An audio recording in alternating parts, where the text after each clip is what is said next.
Assalamualaikum warahmatullahi wabarakatuh. Halo teman-teman, bagaimana kabarnya? Mudah-mudahan selalu dalam keadaan sehat ya. Bertemu lagi dengan Bunda Silvia. Kali ini kita masih belajar tentang tema 1, yaitu karakteristik negara-negara ASEAN. Simak video berikut ini ya. Baiklah teman-teman, sebelum kita membahas mengenai negara-negara di ASEAN, pada pertemuan sebelumnya kita sudah belajar mengenai bagian-bagian dari bunga. Nah, bunga sepatu ini termasuk bunga lengkap karena terdiri dari tangkai bunga, kelopak bunga, putik, benang sari, dan mahkota bunga. Bunga yang cantik ini tidak hanya tumbuh di negara kita Indonesia, tetapi tumbuh di negara tetangga juga. Hal tersebut dikarenakan kita memiliki letak geografis yang sama. Jadi bunga yang tumbuh tidak jauh berbeda. Nah, di Indonesia ini bunga sepatu dipakai sebagai bahan pewarna, sedangkan di Malaysia bunga sepatu ini disebut bunga raya atau bunga nasional. Untuk selanjutnya ada bunga Kamboja. Nah, bunga Kamboja ini tumbuh di Indonesia dan di Laos. Biasanya digunakan sebagai pelengkap tarian, contohnya tari Bali. Sedangkan di negara Laos, bunga Kamboja ini dipakai sebagai dekorasi acara keagamaan dan penyambutan tamu. Nah, Indonesia, Laos, dan Malaysia ketiganya memiliki kesamaan sosial dan budaya. Dan mereka menggabungkan diri dalam suatu organisasi yang disebut dengan ASEAN. Nah, sekarang apa yang dimaksud dengan ASEAN? ASEAN atau kepanjangan dari Association of East Asian Nations adalah perkumpulan negara-negara se-Asia Tenggara. Hal yang mendasari terbentuknya ASEAN yaitu: pertama, persamaan letak geografis; yang kedua, persamaan kebudayaan; yang ketiga, rasa senasib sepenanggungan; yang keempat adalah persamaan kepentingan. Berikut negara-negara yang menjadi anggota ASEAN. Yang pertama ada Indonesia, Malaysia, Thailand, Singapura, Laos, Myanmar, Filipina, Brunei, Kamboja, dan yang terakhir ada Vietnam. Untuk selanjutnya kita akan membahas mengenai kehidupan sosial, ekonomi, dan politik negara-negara di ASEAN. Yang pertama ada negara Indonesia. Indonesia memiliki keberagaman etnis, suku, budaya, dan agama. Kemudian Indonesia pula terkenal dengan keramahan dan toleransinya. Nah, kehidupan ekonomi di Indonesia adalah sebagai pengekspor minyak dan gas bumi, kemudian tekstil, dan produk dari kayu dan juga pertambangan. Nah, Indonesia ini merupakan negara kepulauan. Kepala negaranya adalah presiden dan Pancasila sebagai dasar negaranya. Yang kedua ada negara Brunei Darussalam. Nah, di Brunei Darussalam ini terdapat kampung terkenal yang terapung yaitu Kampung Ayer. Di Brunei, masyarakatnya tidak berjabat tangan dengan lawan jenisnya. Kemudian Brunei ini terkenal dengan kekuatan sumber daya alam berupa minyak bumi dan gas alamnya.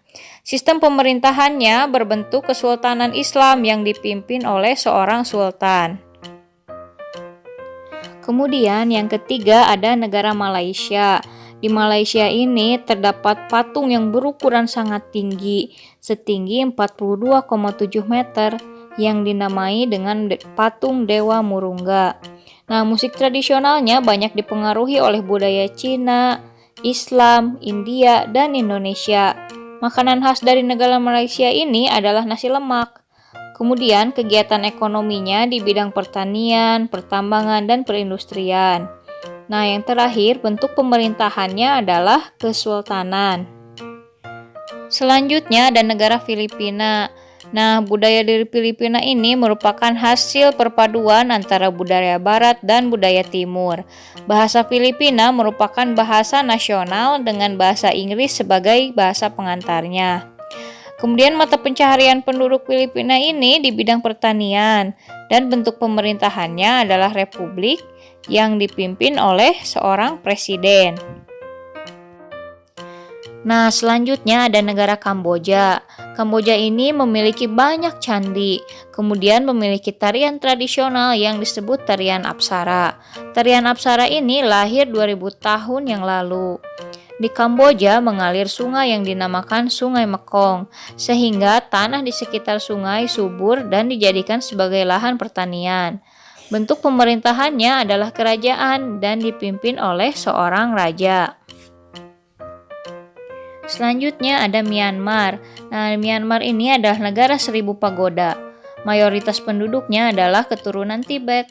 Bahasa yang digunakan adalah bahasa Birma. Kemudian mata pencaharian utama penduduk Myanmar adalah pertanian, perkebunan, dan pertambangan. Bentuk pemerintahannya adalah republik. Untuk selanjutnya ada negara Vietnam. Vietnam memiliki permainan tradisional yang dinamakan menangkap jangkrik dengan mata tertutup. Cara mainnya, seseorang yang berada di tengah dikelilingi oleh teman-teman yang lainnya dengan mata tertutup, kemudian mencoba menangkap temannya yang berkeliling tadi, kemudian apabila sudah tertangkap menyebutkan namanya. Nah, orang Vietnam ini gemar duduk di dinding klik, yaitu kursi yang pendek. Pariwisata dan turisme mendukung perkembangan ekonominya. Kemudian bentuk pemerintahannya adalah republik yang dipimpin oleh seorang presiden. Selanjutnya ada negara Laos. Nama Laos ini berhubungan dengan penemunya yaitu Ai Lau. Olahraga tradisionalnya adalah katau. Cara bermainnya seperti bola voli tetapi menggunakan kaki dan bolanya terbuat dari anyaman bambu.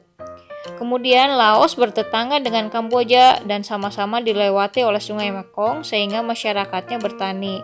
Bentuk pemerintahannya adalah republik dan dipimpin oleh seorang presiden. Selanjutnya ada negara Singapura. Singapura ini terkenal dengan patung Merlion, yaitu patung yang berkepala singa dan berbadan ikan. 80% penduduknya berjalan kaki untuk berpindah tempat. Makanan khasnya yaitu kepiting cabai. Kemudian Singapura ini merupakan negara paling maju di kawasan Asia Tenggara. Saat ini Singapura menjadi negara transit teramai di Asia. Nah, bentuk pemerintahannya adalah republik dan dipimpin oleh seorang presiden. Yang terakhir ada negara Thailand.